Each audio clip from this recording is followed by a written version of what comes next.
എന്നെ കരുതും എന്നും പുലർത്തും, എൻ്റെ ആവശ്യങ്ങളെല്ലാം അറിയും.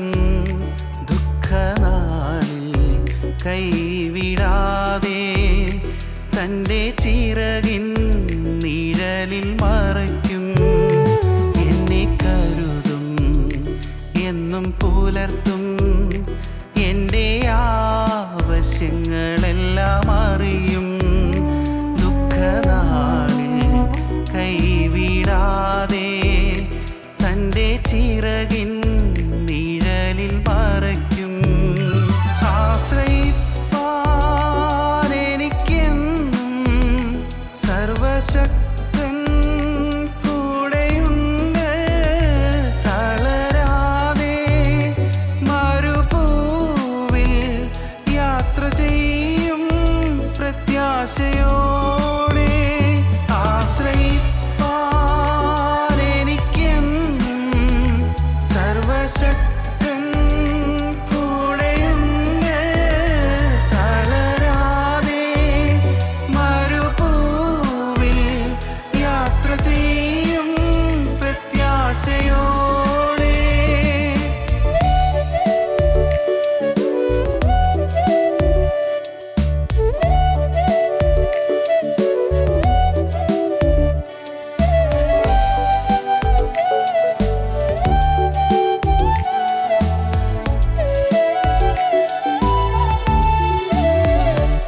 അനർത്ഥങ്ങൾ ഭവിക്കയില്ല, ബാധയോ എന്നെ തൊടുകയില്ല.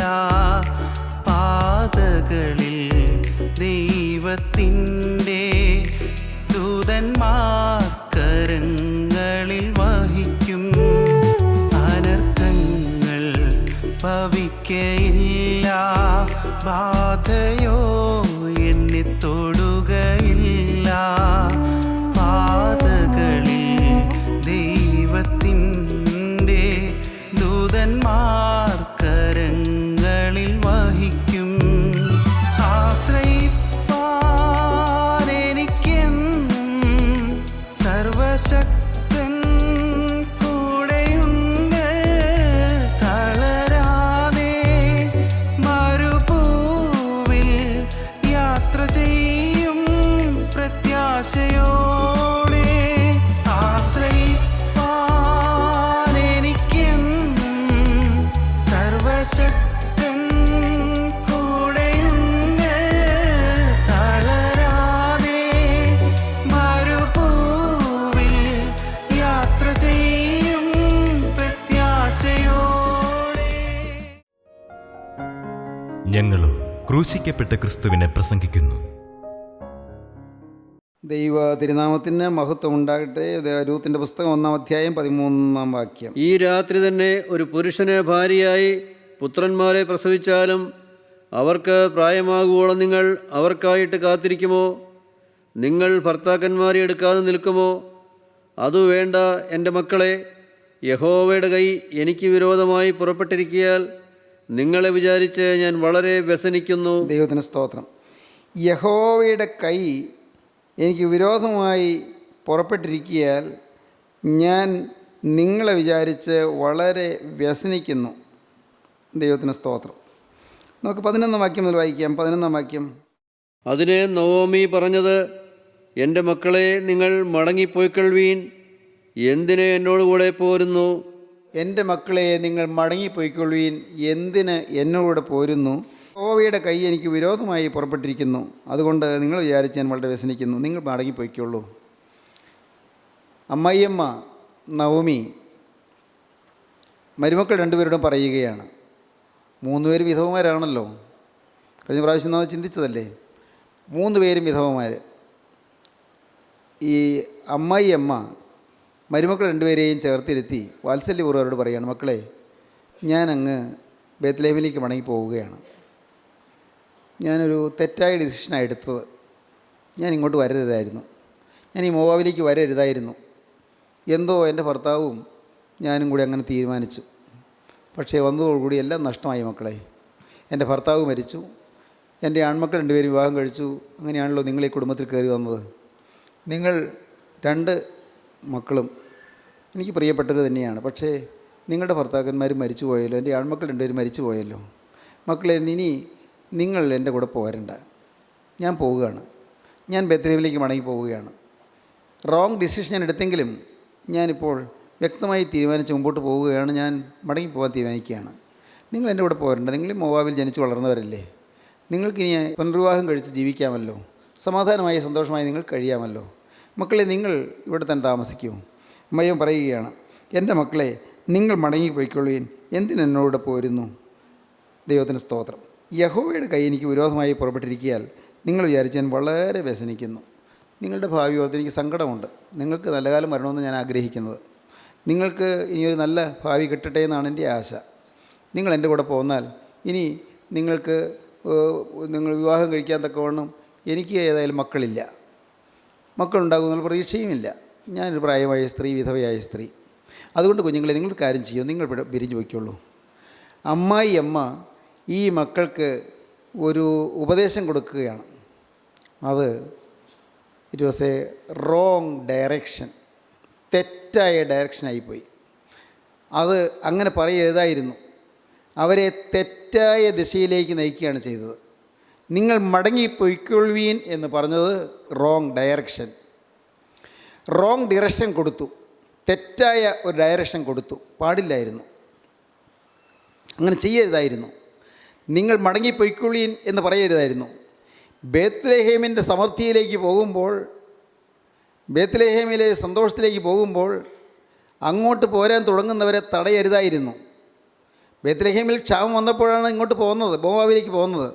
എന്നാൽ ബേത്ത്ലേഹേമിൽ ദൈവം ക്ഷാമം മാറ്റിയെന്നും അവിടെ സമൃദ്ധിയായി എന്നും അവിടെ എല്ലാം പുഷ്ടഭോജനമായി എന്നും എല്ലാം അറിഞ്ഞപ്പോൾ അമ്മായിയമ്മ ബേത്ത്ലേഹേമിലേക്ക് തിരികെ പോകാൻ തീരുമാനിക്കുകയാണ്. അവർക്കും ഈ സമൃദ്ധിയിൽ പങ്കാളികളാകാമല്ലോ. പക്ഷേ ലോകപ്രകാരം നോക്കിയാൽ എന്തെല്ലാം സമൃദ്ധി ഉണ്ടെങ്കിലും അവർക്ക് വിവാഹ ജീവിതം നയിച്ച് കുടുംബജീവിതം നയിച്ച് പോകാൻ അതിനുള്ള വഴി തുറന്നു കൊടുക്കുകയല്ലേ ചെയ്തതെന്നേ തോന്നാവൂ. അങ്ങനെ നമുക്ക് തോന്നാൻ സാധ്യതയുള്ളൂ. പക്ഷേ ആത്മീയമായി ചിന്തിക്കുമ്പോൾ ബേത്ത്ലേഹേമിൻ്റെ സന്തോഷത്തിലേക്കും സമാധാനത്തിലേക്കും അവരെ അമ്മായിയമ്മ നയിക്കേണ്ടതായിരുന്നു. തെറ്റായ ഒരു നിർദ്ദേശം കൊടുത്തു, തെറ്റായ ഒരു വഴികാട്ടിയായി തീർന്നു, തെറ്റായ വഴി കാണിച്ചു കൊടുത്തു, തെറ്റായ മാർഗനിർദ്ദേശം കൊടുത്തു. Wrong direction. അമ്മായിയമ്മ നയവി തെറ്റായ ഡിസിഷൻ എടുത്തു, തെറ്റായ ഡിറക്ഷൻ കൊടുത്തു. നാം ആർക്കെങ്കിലും തെറ്റായ ഡിറക്ഷൻസ് കൊടുത്തിട്ടുണ്ടോ?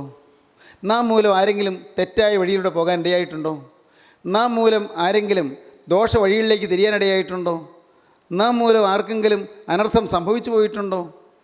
നാം കൊടുത്തതായ ചില നിർദ്ദേശങ്ങളോ ഉപദേശങ്ങളോ ആർക്കെങ്കിലും ദോഷമായി തീർന്നിട്ടുണ്ടോ? പ്രിയപ്പെട്ടവരെ, നമ്മുടെ ജീവിതത്തിലേക്ക് തിരിഞ്ഞു നോക്കിയാൽ റോങ് ഡിറക്ഷൻസ് പലയിടത്തും അനേകരെയും വഴിതെറ്റിച്ചതായിട്ട് നമുക്ക് കാണുവാൻ സാധിക്കും. അനേകരെ വഴിതെറ്റിക്കുന്നതായ ജീവിത രീതികൾ. ചില കുടുംബങ്ങളിൽ നാം ചെന്നതുകൊണ്ട് ആ കുടുംബങ്ങൾക്ക് ഐശ്വര്യവും സമാധാനവുമാണോ ഉണ്ടായത്, അത് ആ കുടുംബത്തിൽ കലക്കമാണോ ഉണ്ടായത്? ചില കുടുംബങ്ങളിൽ ചെന്നത് മൂലം ആ കുടുംബത്തിൽ കലഹമുണ്ടായിട്ടുണ്ട്. ചില കുടുംബങ്ങളിൽ ചെന്ന് സംസാരിച്ചത് കൊണ്ടോ അല്ലെങ്കിൽ പാർത്തത് കൊണ്ടോ ആ കുടുംബത്തിൽ ഭർത്താവും ഭാര്യയും പിരിഞ്ഞു പോകേണ്ടതായി വന്നിട്ടുണ്ട്. ചില കുടുംബങ്ങളിൽ ചെന്ന് സംസാരിച്ചതുകൊണ്ടോ അവിടെ താമസിച്ചതുകൊണ്ടോ ആ കുടുംബത്തിൽ ഒരിക്കലും തീരാത്ത അനർത്ഥങ്ങൾ സംഭവിച്ചു പോയിട്ടുണ്ട്. ഇവിടെ ഈ വാക്കുകളെ കേൾക്കുന്ന പ്രിയപ്പെട്ട പെൺകുട്ടികളോട് ഞാൻ ചോദിക്കട്ടെ, നിങ്ങളൊരു കുടുംബത്തിൽ ഭാര്യയായി കടന്നു എന്നതുകൊണ്ട്, മരുമോളായി കടന്നു എന്നതുകൊണ്ട് ആ കുടുംബത്തിൽ നിങ്ങൾ മൂലം ഐശ്വര്യം ഉണ്ടായിട്ടുണ്ടോ? അതോ നിങ്ങൾ മൂലം ആ കുടുംബത്തിൽ കലഹമാണോ ഉണ്ടായത്? നിങ്ങളൊരു കുടുംബത്തിൽ കടന്നു ചെന്നത് മൂലം നിങ്ങൾ മൂലം ആ കുടുംബത്തിൽ സമാധാനമാണോ ഉണ്ടായത്? പ്രിയപ്പെട്ട യുവതികളോട് ഞാൻ ചോദിക്കട്ടെ, നിങ്ങളുടെ ജീവിതത്തിൽ നിങ്ങൾ ഒരു കുടുംബത്തിൽ കാലുകുത്തിയത് മുതൽ ആ കുടുംബത്തിൽ സമാധാനവും സ്നേഹവും സന്തോഷവും ഐശ്വര്യവും കളിയാടാൻ നിങ്ങൾ മുഖാന്തരമായിട്ടുണ്ടോ?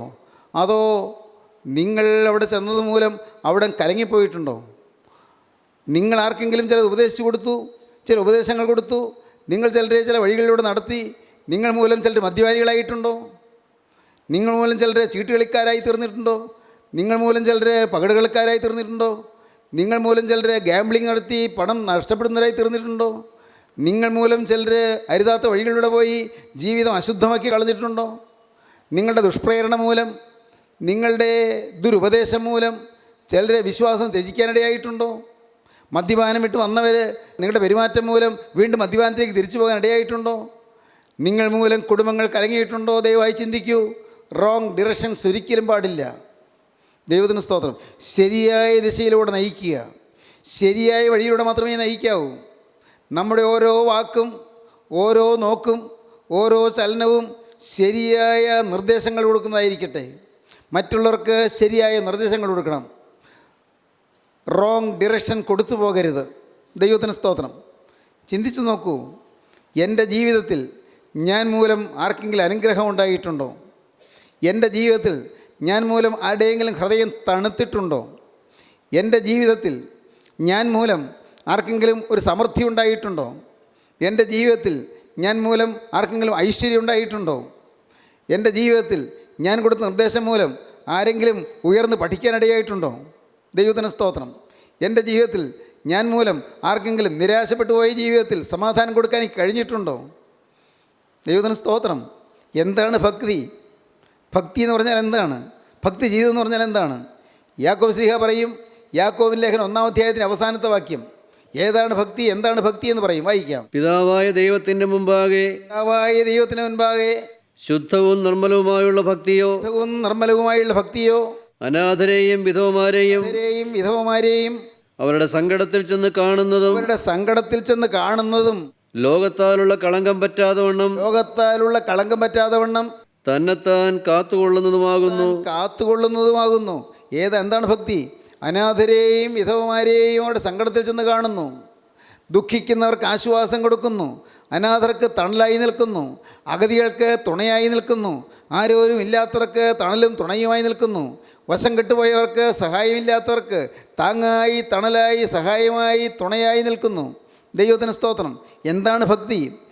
പിതാവായ ദൈവത്തിന് മുൻപാകെ ശുദ്ധവും നിർമ്മലവുമായുള്ള ഭക്തിയോ, അനാഥരെയും വിധവമാരെയും അവരുടെ സങ്കടത്തിൽ ചെന്ന് കാണുന്നതും ലോകത്താലുള്ള കളങ്കം പറ്റാതെ വണ്ണം തന്നെ താൻ കാത്തുകൊള്ളുന്നതുമാകുന്നു. തെറ്റായ വഴിയിലൂടെ പോകുന്ന ഒരാളെ ശരിയായ വഴിയിലേക്ക് തിരിച്ചുവിടാൻ നിങ്ങൾ ശ്രമിച്ചിട്ടുണ്ടോ? തെറ്റായ മാർഗത്തിലൂടെ പോകുന്ന ഒരാളെ ശരിയായ മാർഗം കാണിച്ചു കൊടുക്കാൻ നിങ്ങൾ പരിശ്രമിച്ചിട്ടുണ്ടോ? നിങ്ങൾ യത്നിച്ചിട്ടുണ്ടോ? നിങ്ങൾ ഉത്സാഹിച്ചിട്ടുണ്ടോ? അതിനുവേണ്ടി നിങ്ങൾ ചെലവ് ചെയ്തിട്ടുണ്ടോ? നിങ്ങളുടെ സമയം ചെലവഴിച്ചിട്ടുണ്ടോ? നിങ്ങളുടെ സ്വാധീന ശക്തി ചെലവഴിച്ചിട്ടുണ്ടോ? നിങ്ങൾക്കുള്ളതായ കഴിവുകൾ ചെലവഴിച്ചിട്ടുണ്ടോ? തെറ്റായ വഴിയിലൂടെ പോകുന്ന ഒരാളെ നേർവഴിക്ക് തിരിച്ചുവിടാൻ, സ്നേഹത്തിൻ്റെ പാതയിലേക്ക്, വിശുദ്ധിയുടെ പാതയിലേക്ക്, കർത്താവായ യേശുക്രിസ്തു കാണിച്ചു തന്നതായ ഗോകുൽത്തായിലേക്കുള്ള കുരിശിൻ്റെ പാതയിലേക്ക് ജനത്തെ തിരിച്ചുവിടാൻ നിങ്ങൾ പരിശ്രമിച്ചിട്ടുണ്ടോ? പ്രിയപ്പെട്ടവരെ, ഇല്ലെങ്കിൽ നഷ്ടമാണ്. റോങ് ഡിറക്ഷൻസ് ഒരിക്കലും കൊടുക്കരുത്. ക്രിസ്തുവിൻ്റെ വഴിയെ പോകാൻ ആഗ്രഹിച്ചു വരുന്നവരെ തടയരുത്. ദൈവത്തിന് വചനം കേൾക്കാൻ വരുന്നവരെ തടയരുത്. ദൈവത്തിന് വചനത്തോട് താല്പര്യം കൊണ്ടുപോകുന്നവരെ തടയരുത്. അത് ശിക്ഷാകരമാണ്, അത് ശാപകരമാണ്. അതിന് നീ മറുപടി പറയേണ്ടി വരും. സ്നേഹിത, നിൻ്റെ ജീവിതത്തിൽ ദൈവത്തിന് സത്യവചനം കേൾക്കാൻ പോകുന്നവനെ തടഞ്ഞാൽ, ദൈവത്തിന് സത്യവചനം കേൾക്കാൻ പോകുന്നവനെ ഏതെങ്കിലും തരത്തിൽ മുടക്കിയാൽ നിനക്ക് അപകടം വരും. അത് നിനക്ക് ദോഷമായി തീരും. അതിൻ്റെ ഫലം നീ അനുഭവിക്കേണ്ടി വരും.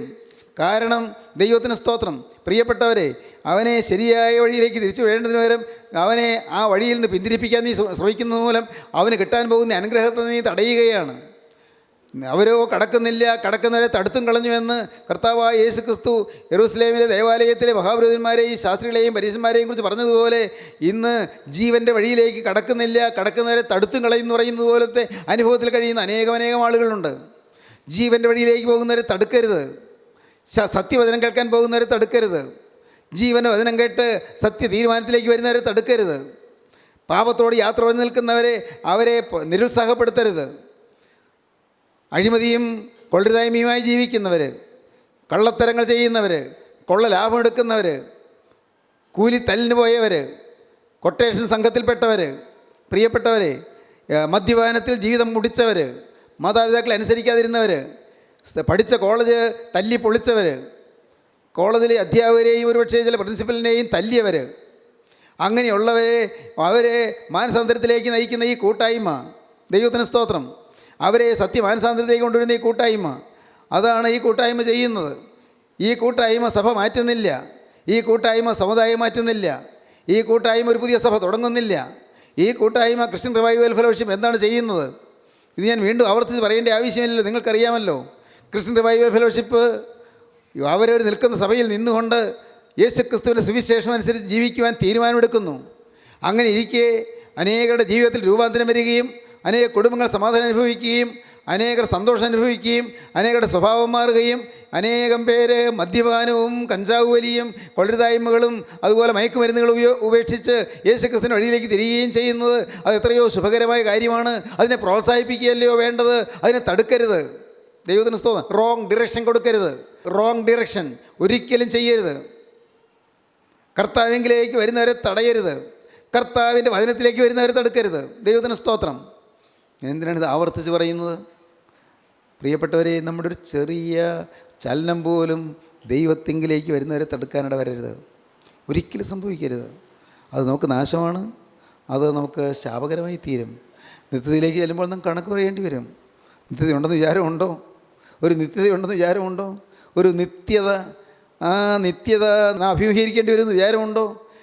ഒരു ഇറ്റേണിറ്റിയെ ഫേസ് ചെയ്യുമെന്ന് ബോധമുണ്ടെങ്കിൽ, ആ നിത്യതയിൽ ഒരു നിത്യ ന്യായവിധി ഉണ്ടായെന്ന് ബോധമുണ്ടെങ്കിൽ, പ്രിയപ്പെട്ടവരെ, അന്ന് മറുപടി പറയേണ്ടി വരും, ഉറപ്പാണ്. ന്യായാധിപതിയായ കർത്താവ് ന്യായാസനത്തിലിരിക്കുന്ന ഒരു സമയമുണ്ട്. ദൈവത്തിന് സ്തോത്രം. ഒരു ദിവസം അവിടുന്ന് ന്യായാധിപതിയായി ന്യായാസനത്തിലിരിക്കും. ഇന്ന് അവിടുന്ന് കൃപാസനത്തിലിരിക്കുകയാണ്. ഇന്ന് കൃപയുടെ കാലമാണ്. ഏത് പാപിക്ക് അടുത്ത് വരാം. ഇന്ന് ഏത് പാപിക്കും വന്ന് അനുതാപത്തോടെ പാപങ്ങൾ ഏറ്റുപറഞ്ഞ് മോചനം പ്രാപിക്കാം. ഇന്ന് ഏത് പാപിക്കുമെന്ന് പാപം ഏറ്റുപറഞ്ഞ് ഉപേക്ഷിച്ച് പുതിയ ജീവിതം തുടങ്ങാം. ഇന്ന് ഏത് പാപിക്കും, എത്ര നിഷ്ഠൂരമായ പാതകങ്ങൾ ചെയ്തവനും ഇന്ന് മ്ലേച്ഛതയാണ്ട ജീവിതത്തിൽ ഇത്രയും കാലം നഷ്ടപ്പെടുത്തിയവനും അവനും തിരിച്ചു വരാം, അവൾക്കും തിരിച്ചു വരാം. ഇന്ന് ക്രിസ്തുവിൻ്റെ കുരിശിൻ ചുവട്ടിലേക്ക് വന്ന് ആ തിരക്തത്താലുള്ള കഴിവുകൾ പ്രാപിക്കാം. ഇന്ന് സുപ്രസാദ കാലമാണ്, ഇന്ന് രക്ഷാ ദിവസമാണ്, ഇന്ന് ആർക്കും രക്ഷപ്പെടാനുള്ള സമയമാണ്, ഇന്ന് പെട്ടകത്തിൻ്റെ വാതിൽ തുറന്നിരിക്കുന്ന സമയമാണ്. എന്നാൽ ഇന്ന് കൃപാസനത്തിലിരിക്കുന്ന ക്രിസ്തു ന്യായാസനത്തിലേക്ക് മാറുന്നൊരു ദിവസമുണ്ട്. ഇന്ന് ക്രിസ്തു കൃപാസനത്തിലിരിക്കുകയാണ്, കൃപയുടെ സിംഹാസനത്തിലിരിക്കുകയാണ്, കൃപാനിധിയായിരിക്കുകയാണ്. എന്നാൽ ഈ ക്രിസ്തു ന്യായാസനത്തിലിരിക്കുന്നൊരു സമയമുണ്ട്, ന്യായാധിപതിയായി വാഴുന്നൊരു സമയമുണ്ട്, ന്യായാധിപതിയായി വിധിക്കുന്നൊരു സമയമുണ്ട്. പ്രിയപ്പെട്ടവരെ, ന്യായവിസ്താര ദിവസമുണ്ട്. ഓർക്കുക, റോങ് ഡിറക്ഷൻസ് എടുക്കരുത്, റോങ് ഡിറക്ഷൻസ് കൊടുക്കരുത്. നമ്മുടെ വാക്കുകളോ നമ്മുടെ പ്രവൃത്തികളോ ഒരിക്കലും വേറൊരാൾ തെറ്റിലേക്ക് നയിക്കുന്നതാകരുത്. ദൈവത്തിന് സ്തോത്രം. കൂട്ടുകെട്ടിൽ കൂടെ നശിക്കുന്ന അനേകരുണ്ട്. കൂട്ടുകെട്ടിൽ കൂടെ അനേകം നല്ല നല്ല സ്വഭാവശുദ്ധിയുള്ള ചെറുപ്പക്കാർ കൂട്ടുകെട്ടിൽ കൂടിയാണ് നശിച്ചു പോകുന്നത്. കോളേജ് ഹോസ്റ്റലിൽ ചെന്ന് വളരെ നിഷ്കളങ്കരായി ജീവിക്കുന്ന, നല്ല പഠിക്കാൻ താല്പര്യത്തോടെ പോകുന്ന അനേകം യുവതി യുവാക്കന്മാർ അവിടെ ചെന്ന് കുറച്ച് കഴിയുമ്പോൾ കൂട്ടുകെട്ടിൽ ചെന്നു, വേണ്ടാത്ത കൂട്ടുകെട്ടിൽ പെട്ടുപോകുന്നു. അവർ മദ്യത്തിലേക്ക്, അവർ സിനിമയിലേക്ക്, അവർ മയക്കുമരുന്നിലേക്ക്, അവർ കഞ്ചാവിലേക്ക്, അവർ രാഷ്ട്രീയ കൂട്ടുകെട്ടുകളിലേക്ക്, അവർ ഗുണ്ടാ സംഘങ്ങളിലേക്ക്, അവർ വക്രഗതിയിലുള്ള പലതരത്തിലുള്ളതായ തിന്മകളിലേക്ക് എല്ലാം അവർ നശിച്ചു പോകുന്നു. ചീത്ത കൂട്ടുകെട്ട് സൂക്ഷിച്ചു കൊള്ളുക. നിങ്ങളുടെ കൂട്ടുകാരെ നിങ്ങൾ തിരഞ്ഞെടുക്കുന്ന സൂക്ഷിച്ചു വേണം. കൂട്ടുകെട്ടിലേക്ക് പോകരുത്. ഒറ്റയ്ക്കൊറ്റയ്ക്ക് നല്ല നല്ല കുട്ടികൾ, ഒറ്റയ്ക്കൊറ്റയ്ക്ക് നല്ല നല്ല ആളുകൾ കൂട്ടുകൊഴുമ്പോഴാണ് ചീത്തയാകുന്നത്. കൂട്ടുകൊഴുമ്പോൾ ആ സംഘബലം കൊണ്ട് അരുതായികളിലേക്കുള്ളൊരു വാസന വരികയാണ്. കുഞ്ഞുങ്ങളെ പറഞ്ഞു തരാം, കൂട്ടുകെട്ടിൽ കൂടി എത്രയോ പേര് അരുതാത്ത പ്രേമക്കുരുക്കൾപ്പെടുന്നു, കാമഭോഗങ്ങൾപ്പെടുന്നു, സ്ത്രീപീഡന കേസുകളിൽപ്പെടുന്നു, ജയിൽവാസം അനുഭവിക്കുന്നു, ആത്മഹത്യയിൽ കലാശിക്കുന്നു, കൊലപാതകങ്ങളിലേക്ക് നീങ്ങുന്നു, പുറത്തു പറയാൻ ലജ്ജിക്കുന്നതായ പല പല അനർത്ഥങ്ങൾ ചെന്ന് വിട്ടുപോകുന്നു. പ്രിയപ്പെട്ടവരെ, കൂട്ടുകെട്ടിൽ കൂടിയാണ്. റോങ് ഡിറക്ഷൻസ് കൊടുക്കരുത്. നിങ്ങൾക്ക് കൂട്ടുകാരായി വരുന്നവർക്ക് തെറ്റായ വഴി കാണിച്ചു കൊടുക്കരുത്. റോങ് ഡിറക്ഷൻസ് പാടില്ല. ദൈവത്തിന് സ്തോത്രം. നവമി റോങ് ഡിറക്ഷൻ കൊടുത്തു, അത് ഓർപ്പ സ്വീകരിച്ചു. നാം വായിക്കുന്നത് അങ്ങനെയാണ്. ഈ ഒരു മരുമോൾ അത് സ്വീകരിച്ചു. 13 വാക്യം വായിക്കാം. അവർക്ക് പ്രായമാകുവോളം നിങ്ങൾ അവർക്കായിട്ട് കാത്തിരിക്കുമോ? നിങ്ങൾ ഭർത്താക്കന്മാരെ എടുക്കാതെ നിൽക്കുമോ? അത് വേണ്ട എൻ്റെ മക്കളെ, യഹോവയുടെ കൈ എനിക്ക് വിരോധമായി പുറപ്പെട്ടിരിക്കിയാൽ നിങ്ങൾ വിചാരിച്ച് ഞാൻ വളരെ വ്യസനിക്കുന്നു. അവർ പിന്നെയും പൊട്ടിക്കരഞ്ഞു. ഓർപ്പ അമ്മായിയമ്മയെ ചുംബിച്ച് പിരിഞ്ഞു. റോങ് ഡിറക്ഷൻ കൊടുത്തതുകൊണ്ട് ഒരു മരുമോള് ചുംബിച്ച് പിരിഞ്ഞു. അമ്മായിയമ്മ സ്നേഹമാണ്, തെറ്റായ ഒരു തീരുമാനമോ കൊച്ചിനില്ല, നല്ലൊരു പെൺകുട്ടി. പക്ഷേ അമ്മായിയമ്മ തെറ്റായ ഒരു ഡയറക്ഷൻ കൊടുത്തതുകൊണ്ട് അമ്മായിയമ്മയുടെ കൂടെ അവൾ നിൽക്കാൻ തയ്യാറായില്ല. അമ്മായിയമ്മ പറഞ്ഞു, പൊയ്ക്കോ മോളെ എന്നാണ് പറഞ്ഞത്, നീ എൻ്റെ കൂടെ പോരണ്ട മോളെ എന്നാണ് പറഞ്ഞത്. അവളതൊന്ന് സ്വീകരിച്ചു. അവൾക്ക് വേണമെങ്കിൽ ന്യായം പറയാം. അമ്മായിയമ്മ പറഞ്ഞിട്ടില്ലേ ഞാൻ വിട്ടുപോയത്, എന്നോട് പറഞ്ഞിട്ടില്ലേ, ഞാൻ അനുസരിച്ചെന്നല്ലേ ഉള്ളൂ. പ്രിയപ്പെട്ടവരെ, അമ്മായിമ്മയാണ് നോക്കേണ്ടത്, നവമിയായിരുന്നു നോക്കേണ്ടിയിരുന്നത്. നവമി ആ റോങ് ഡിറക്ഷൻ കൊടുക്കാതിരുന്നെങ്കിൽ അവളും ഭാഗ്യം നേടിയെടുത്തേനെ, അവൾക്കും ഭാഗ്യത്തിൻ്റെ പങ്കാളിയാകാൻ കഴിഞ്ഞേനെ. രൂത്തിന് കിട്ടിയ മഹാഭാഗ്യം അവൾക്കും കിട്ടിയേനെ. ഓർപ്പായും അതുപോലെ അനുഗ്രഹീതമായൊരു ഭാവിയിലേക്ക് അടുത്തേനെ. അത് സാധിക്കാതെ പോയി. ഓർപ്പ അമ്മായിയമ്മയെ ചുംബിച്ച് പിരിഞ്ഞു. നമ്മുടെ ഒരു വാക്കുകൊണ്ട് ആരും പിരിഞ്ഞു പോകാനിട വരരുത്. നമ്മുടെ ഒരു പെരുമാറ്റം കൊണ്ട് ആരും പിരിഞ്ഞു പോകാനിട വരരുത്. പിരിച്ചു കളയാൻ എളുപ്പമാണ്, ഇറക്കി വിടാൻ എളുപ്പമാണ്, പറഞ്ഞു വിടാൻ എളുപ്പമാണ്. പ്രിയപ്പെട്ടവരെ, നിങ്ങളുടെ ശക്തി കൊണ്ട്, നിങ്ങളുടെ സ്വാധീനം കൊണ്ട്, നിങ്ങളുടെ സാമർഥ്യം കൊണ്ട്, നിങ്ങളുടെ അധികാരത്തിൻ്റെ ബലം കൊണ്ട്, നിങ്ങളുടെ പദവിയുടെ ശക്തി കൊണ്ട് ചിലരൊക്കെ ഇറക്കി വിടാൻ പറ്റിയേക്കാം, പറഞ്ഞു വിടാൻ പറ്റിയേക്കാം, അവരെ പിരിച്ചുവിടാൻ പറ്റിയേക്കാം. പക്ഷേ പിരിച്ചു വിടരുത്, പറഞ്ഞു വിടരുത്. ഓർപ്പാമാവിയെ ചുംബിച്ച് പിരിഞ്ഞു. Wrong direction. ദൈവത്തിന് സ്തോത്രം, ദൈവത്തിൻ്റെ വലിയ നാമം മഹത്വപ്പെടട്ടെ. അവിടെ ഈ റോങ് ഡിറക്ഷൻ കൊടുത്തപ്പോൾ അപ്പോൾ അവിടെ വേറൊരു കാര്യം കാണാം. ഒരു റൈറ്റ് ഡിസിഷൻ ഒരാൾ എടുത്തു. റോങ് ഡിറക്ഷൻ കിട്ടിയപ്പോഴും ഒരാൾ റൈറ്റ് ഡിസിഷൻ എടുത്തു. ദൈവത്തിന് സ്തോത്രം. റോങ് ഡിറക്ഷനാണ് കിട്ടിയത്, പക്ഷേ രൂത്ത് റൈറ്റ് ഡിസിഷൻ എടുത്തു. തെറ്റായ ഡിറക്ഷൻ കിട്ടിയപ്പോൾ, തെറ്റായ നിർദ്ദേശം കിട്ടിയപ്പോൾ ശരിയായൊരു തീരുമാനം രൂത്ത് എടുത്തു. അതാണ് അടുത്ത വാക്യം വായിക്കാം. രൂത്തോ അവളോട് പറ്റി നിന്നു. ഓർപ്പാമായ്മയെ ചുംബിച്ച് പിരിഞ്ഞു. രൂത്തോ അവളോട് പറ്റി നിന്നു. ദൈവത്തിന് സ്തോത്രം. വിട്ടുപോയില്ല. കിട്ടിയ നിർദ്ദേശം വിട്ടുപോകാനാണ്, പക്ഷേ വിട്ടുപോയില്ല. ദൈവത്തിന് സ്തോത്രം. വിട്ടുപോകരുത്, ഒരു കാരണവശാലും വിട്ടുപോകരുത്. വേറൊരു വയലിലേക്ക് പോകരുത്. കേട്ടോ മകളെ, പെറുക്കാൻ വേറൊരു വയലിൽ പോകണ്ട. അത് 2-ാം അധ്യായത്തിലേക്ക് വരുമ്പോൾ കാണാം. കേട്ടോ മകളെ, പെറുക്കാൻ വേറൊരു വയലിൽ പോകണ്ട, ഇവിടം വിടുകയും വേണ്ട. ദൈവത്തിന് സ്തോത്രം. വേറൊരു വയലിലേക്ക് പോകണ്ട, ഇവിടം വിടുകയും വേണ്ട. കുറേയേറെ അർത്ഥവ്യാപ്തിയുള്ള കാര്യങ്ങളാണ് ഈ പറയുന്നത്. ദൈവത്തിന് സ്തോത്രം.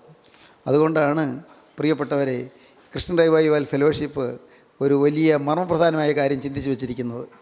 ഒരിക്കലും സഭ വിടരുത്, ഒരിക്കലും സഭ മാറരുത്, ഒരിക്കലും ഒരു സഭ വിട്ട് വേറെ സഭയിലേക്ക് പോകരുത്. കാരണം ഒരു സഭയും വേറെ സഭയേക്കാൾ ഭേദമല്ല. ദൈവത്തിന് സ്തോത്രം. ശ്രദ്ധിച്ചോ, നിങ്ങൾ കേട്ടോ? ഒരിക്കലും അടുത്തറിയുമ്പോൾ കാണാം, ഒരു സഭയും വേറെ സഭയേക്കാൾ ഭേദമല്ല, ഒരു സഭയും വേറെ സഭയേക്കാൾ മോശവുമല്ല. ദൈവത്തിന് സ്തോത്രം. നിങ്ങൾ തെറ്റിദ്ധരിക്കരുത്. ദൈവത്തിന് സ്തോത്രം. അതുകൊണ്ടാണ് ഭാഗ്യവശാൽ ഞങ്ങൾക്കൊരു നല്ല ഡിസിഷൻ കിട്ടിയത്. സഭ മാറാതെ, സമുദായം മാറാതെ യേശുക്രിസ്തുവിൻ്റെ സുവിശേഷം പ്രചരിപ്പിക്കുക, യേശുക്രിസ്തു കാണിച്ചു തന്ന വഴിയിൽ കൂടെ നടക്കുക, യേശുക്രിസ്തുവിൻ്റെ വചനപ്രകാരം ജീവിക്കുക, ആ വചനത്തിലേക്ക് അനേകരെ അടുപ്പിക്കുക. സ്വർഗ്ഗ സൗഭാഗ്യം, ഈ ഭൂമിയിൽ സ്വർഗീയ സമാധാനം, കടന്നു ചെല്ലുമ്പോൾ നിത്യജീവൻ, ഇത് അനുഭവിക്കുക. ഇതാണ് ക്രിസ്ത്യൻ റിവൈവൽ ഫെലോഷിപ്പിൻ്റെ ചിന്താഗതി. ദൈവത്തിന് സ്തോത്രം. ദൈവത്തിൻ്റെ വലിയ നാമം മഹത്വപ്പെടട്ടെ. എന്താ പറഞ്ഞത്? രൂത്തോ അവളോട് പറ്റി നിന്നു. അടുത്ത വാക്യം. അപ്പോൾ അവൾ, നിന്റെ സഹോദരി നിന്റെ ജനത്തിൻ്റെയും തൻ്റെ ദേവൻ്റെയും അടുക്കൽ മടങ്ങിപ്പോയല്ലോ, നീയും നിന്റെ സഹോദരിയുടെ പിന്നാലെ പോയിക്കൊള്ളുക എന്ന് പറഞ്ഞു. വീണ്ടും അമ്മായിയും റോങ് ഡിറക്ഷൻ കൊടുക്കുകയാണ്. മോളെ, നിൻ്റെ സഹോദരി ഓർപ്പ പോയത് നീ കണ്ടില്ലേ? അവളുടെ ബന്ധക്കാരുടെ അടുക്കിലേക്ക് പോയില്ലേ? അവളുടെ ചാർച്ചക്കാരുടെ അടുക്കിലേക്ക് പോയില്ലേ?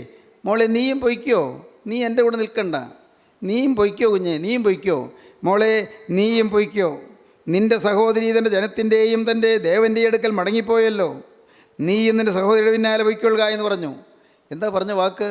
നവമിയുടെ നാവിൽ നിന്ന് ഒരിക്കലും വരരുതാത്തതാണ്. നിൻ്റെ സഹോദരി തൻ്റെ ജനത്തിൻ്റെയും, അടുത്തതോ തൻ്റെ ദേവൻ്റെ അടുക്കൽ മടങ്ങിപ്പോയില്ലയോ? അപ്പോൾ വിഗ്രഹാരാധനയിലേക്ക് പോയിക്കൊള്ളാൻ പാടില്ലേ മോളെ എന്നാണ് ചോദിക്കുന്നത്. അത്രയ്ക്കേ ഉള്ളൂ നവമിയുടെ ഭക്തി. നവമി ദൈവഭക്തയാണ്, സത്യദൈവത്തെ ആരാധിക്കുന്നവളാണ്. ആ ആരാധന ആഴത്തിലല്ല, ദേവാരാധനയിലേക്ക് പോയിക്കൊള്ളാൻ പറയുകയാണ്. ദേവൻ്റെ അടുക്കിലേക്ക് പോയിക്കൊള്ളാൻ പറയുകയാണ്. എൻ്റെ കൂടെ പോരണ്ട എന്ന്. അവൾ നവമി പറയുന്ന വാക്കിൽ അവളുടെ ആരാധനയെപ്പോലും അതിനെ പ്രകീർത്തിച്ച് പറയുകയാണ്. അങ്ങോട്ട് പൊയ്ക്കൊള്ളാൻ പറയുകയാണ്. നിൻ്റെ സഹോദരി തൻ്റെ ജനത്തിൻ്റെയും തൻ്റെ ദേവൻ്റെ അടുക്കൽ മടങ്ങിപ്പോയല്ലോ, നീയും നിൻ്റെ സഹോദരിയുടെ പിന്നാലെ പൊയ്ക്കൊള്ളുക എന്ന് പറഞ്ഞു. വിട്ടുപോയവളുടെ പിന്നാലെ പൊയ്ക്കൊള്ളൂ എന്ന് പറഞ്ഞു വിടുകയാണ്. ദൈവത്തിന് സ്തോത്രം. വിട്ടുപോയവളുടെ പിന്നാലെ പൊയ്ക്കൊള്ളൂ. പ്രിയപ്പെട്ടവരെ, അപ്പോഴാണ് രൂത്ത് ഒരു റൈറ്റ് ഡിസിഷൻ പറയുന്നത്. അത് നമുക്ക് അടുത്ത പ്രാവശ്യം ചിന്തിക്കാം. ദൈവത്തിന് സ്തോത്രം. റോങ് ഡിറക്ഷൻ കിട്ടുമ്പോൾ റൈറ്റ് ഡിസിഷൻ എടുത്തുകൊള്ളുക. റോങ് ഡിറക്ഷൻ കിട്ടുമ്പോൾ ശരിയായ തീരുമാനം എടുത്തുകൊള്ളുക. ദൈവത്തിന് സ്തോത്രം. നിങ്ങൾ എന്ത് തീരുമാനിക്കുന്നു?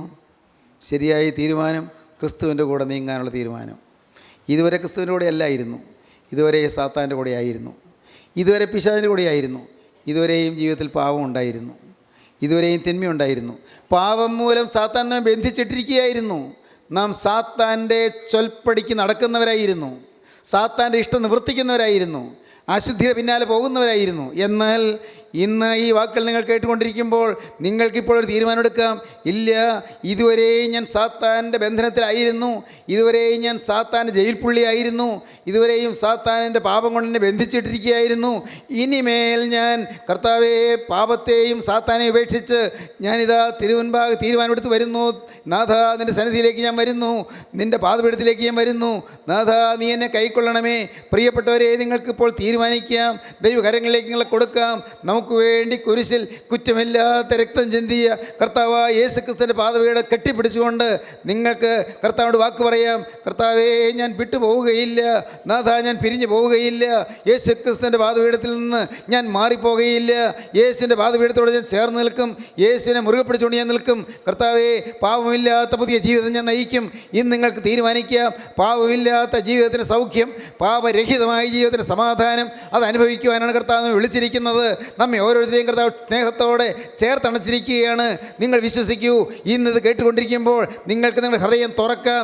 യേശുവേ, ഇത്രയും കാലം സാത്താൻ്റെ പണിപ്പുരയിൽ ഞാൻ നിൽക്കുകയായിരുന്നു, സാത്താൻ്റെ പണിപ്പുരയിൽ ഞാൻ വേല ചെയ്യുകയായിരുന്നു, സാത്താൻ്റെ വിടുപടി ചെയ്തുകൊണ്ട് അവൻ്റെ അടിമ വേല ചെയ്തുകൊണ്ട് ഞാൻ കഴിയുകയായിരുന്നു. എൻ്റെ പാവം എന്നെ ബന്ധിച്ചിരിക്കുകയായിരുന്നു. ഇന്നിതാ എന്നെ തന്നെ നിൻ്റെ കരങ്ങളിലേക്ക് തരുന്നു. എന്നെ നീ കൈക്കൊള്ളണമേ. ഇപ്പോൾ നാഥ, കുരിശിൽ തലചായ്ച്ച് യേശുവേ, നീ എൻ്റെ ഹൃദയത്തിലേക്ക് കടന്നു വന്ന് എൻ്റെ ഹൃദയത്തിൽ തലചായ്ക്കണമേ. കുരിശിൽ തലചായ്ച്ച് യേശുവേ, നീ എൻ്റെ ഹൃദയത്തിൽ കടന്നു വന്ന് എന്നിൽ നീ വസിക്കണമേ, എന്നിൽ നീ വാഴണമേ. സമർപ്പിക്കൂ. നമുക്ക് പ്രാർത്ഥിക്കാം. കാരുണ്യവാനേ, മഹാപരിശുദ്ധനായ ഞങ്ങളുടെ സ്വർഗീയ പിതാവേ, വചനം കേട്ട് എല്ലാവരെയും അനുഗ്രഹിക്കണമേ. എല്ലാവരെയും തിരക്തത്താൽ കഴുകണമേ. എല്ലാവരെയും ഭാരങ്ങളും ആകുലങ്ങളും മാറ്റി വിശുദ്ധീകരിച്ച് അനുഗ്രഹിക്കണമേ. ആവലാദികളും സങ്കടങ്ങളും മാറ്റി അനുഗ്രഹിക്കണമേ. സമാധാനം നൽകി അനുഗ്രഹിക്കണമേ. കുടുംബശാന്തി നൽകി അനുഗ്രഹിക്കണമേ. അവിടുത്തെ രണ്ടാമത്തവരിന് വേണ്ടി എല്ലാവരെയും ഒരുക്കണമേ. യേശു ക്രിസ്തുവിൻ്റെ മഹത്വമുള്ള നാമത്തിൽ തന്നെ. ആമീൻ. ഹല്ലേലൂയ.